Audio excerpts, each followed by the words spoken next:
সন্তান সিংহা বতাই যায়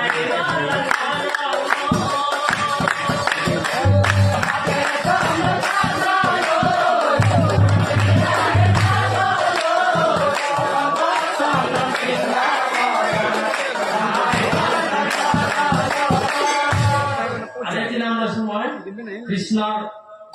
অন্নপ্রসন্ন তারাই দিয়ে গাই দিছো যদি আপনাদের ডাইলগ না ধরে একটু এই